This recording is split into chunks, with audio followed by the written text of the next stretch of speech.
स्वास्थ्य मंत्री को अगर काम करना नहीं आता, पहली बार अगर आप राज में आई और मंत्री बनी हो, तो बहन जी आपसे हाथ जोड़ के रिक्वेस्ट, आप इस्तीफा दे सकती है। बहुत काबिल लोग एमएलए बन के गए हुए हैं, वो आकर के मंत्री बन के आगे काम करेंगे। और बहुत करोड़ों रुपए की लागत से हरियाणा गवर्नमेंट का पैसा लगा हुआ है और वहां कबूतर उड़ रहे हैं।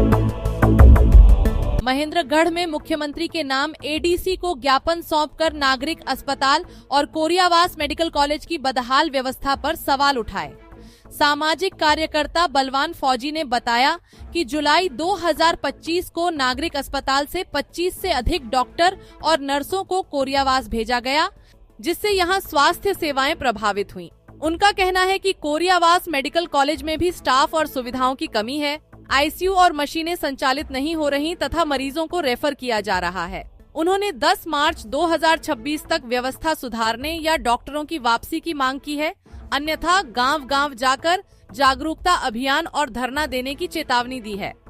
ज्ञापन के लिए तो जरा वेट कर रहा हूँ, क्योंकि ये तो समाधान शिविर है ना, यहाँ तो ये भी इसमें सर 6 महीने से मुख्यमंत्री जी का नाम है ना, तो इसको अलग से ले सुनो एक बार, हाँ 12 अभी आ जाओ। 12 बजे तक का मेरा यहाँ समय है बैठने का। 12 बजे तक का आपका समय है सर। इसमें 6 महीने से सरकारी 1 मिनट समाधान शिविर का ही नाम है सर। ये समाधान शिविर में आप समाधान एक मिनट सर, एक मिनट सुनो। दरखास्त नहीं है, आम आदमी मर रहा है सर, परेशान होकर के रोहतक और जयपुर रेफर किए जा रहे हैं, जिससे आम आदमी परेशान होकर के रास्ते में दम तोड़ रहा है। वो भी समाधान का ही है सर। जीवन बचाना समाधान नहीं। हॉस्पिटल में सर जी, हॉस्पिटल में कोई कार्य करना वो समाधान नहीं है। मेरे स्तर पर सॉल्यूशन नहीं है। तो आपके सतर पे नहीं है, तो आपके सतर बाहर आके ले रहा हूँ मैं ज्ञापन आपसे। तो सर आप ये कह रहे हो कि आपके सतर पे समाधान नहीं है। आप मेरी एक मिनट मेरी बात सुनिए। हाँ जी सर, चिल्ला नहीं रहा मैडम चिल्ला नहीं रहा। मैं ज्ञापन के बारे में बता रहा हूँ। मैं आप जनता परेशान, आप उसमें मेरी तरफ। मैंने ज्ञापन दिया है, ये हमारे नागरिक अस्पताल से 6 महीने पहले 21 जुलाई 2025 को माननीय स्वास्थ्य मंत्री बहन आरती राव ने यहाँ से हमारे 25 से ज्यादा डॉक्टर और नर्स को मेडिकल कोरियावास भेजा गया था। और मैंने अभी 1 जनवरी में पता करवाया कि मेडिकल कोरियावास की भी हालत खस्ता है, वहां पर भी पूरा स्टाफ नहीं है, वहां पर भी रेफर करते हैं। जब नारनौल महेंद्रगढ़ से हम रेफर करते थे तो फिर वहां जाने की भी आवश्यकता नहीं, वहां से भी रेफर किया जाता है। और बहुत करोड़ों रुपए की लागत से हरियाणा गवर्नमेंट का पैसा लगा हुआ है और वहां कबूतर उड़ रहे हैं। इसलिए मेरा बहन आरती राव से 10 मार्च 2026 तक का समय दिया गया है।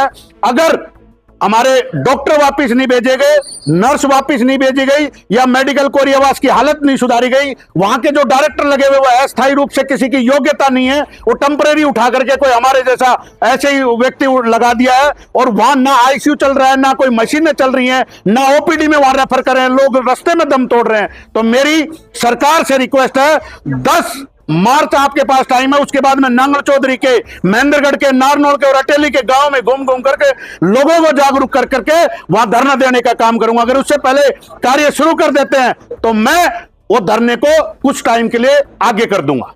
बीजेपी के नेता भी इस तरह के आरोप लगा रहे हैं, पूर्व मंत्री अभय सिंह कपूर भी आरोप लगा रहे हैं। क्योंकि बीजेपी के नेता इसलिए लगा रहे हैं, ये कोरियावास मेडिकल जो बना था वो उस टाइम मंत्री अभय सिंह जी थे, इसलिए उनको दुख हो रहा है कि मैंने मेरी बनाई हुई चीज पे, और ये जो आपस में बयानबाजी कर रहे हैं उसमें राजनीति खेल रहे हैं। उस राजनीति के चक्कर में आम आदमी परेशान हो रहा है, उस राजनीति के चक्कर में आम आदमी रास्ते में जाते हुए दम तोड़ रहा है, उस आम आदमी आईसीयू में एडमिट न होने की वजह से दम तोड़ रहा है। जाए तो जाए कहां? महेंद्रगढ़ की हालात सुधारने वाला आज की तारीख में कोई नहीं है। इस हॉस्पिटल का भी काम तो है। इस हॉस्पिटल की बिल्डिंग का काम हम पिछले काफी दिनों से देख रहे हैं, और वहां पर जो काम करने की तो बात दूर की है, वहां के बारे में कोई संज्ञान लेने के लिए वहां किसी मीडिया को जाने के लिए रोकते हैं कि वहां मत जाओ, क्योंकि वहां जाते ही उनकी पता खोल देंगे कि भाई ये चीज आप गलत कर रहे हो। फार्मेसी में 8 व्यक्तियों की वो होनी चाहिए, वहां पर 2 व्यक्ति हैं बेचारे, और 800 से 1000 आदमी वहां आकर के दवाइयां लेते हैं। कहां जाएंगे आदमी? इसलिए स्वास्थ्य मंत्री को अगर काम करना नहीं आता, पहली बार अगर आप राज में आई और मंत्री बनी हो, तो बहन जी आपसे हाथ जोड़ के रिक्वेस्ट, आप इस्तीफा दे सकती है। बहुत काबिल लोग एमएलए बन के गए हुए हैं, वो आकर के मंत्री बन के आगे काम करेंगे। तो आज एडीसी साहब को किसके नाम ज्ञापन किया गया? मैंने मुख्यमंत्री के नाम दिया है और स्वास्थ्य मंत्री का इसमें रिकमेंडेशन किया है।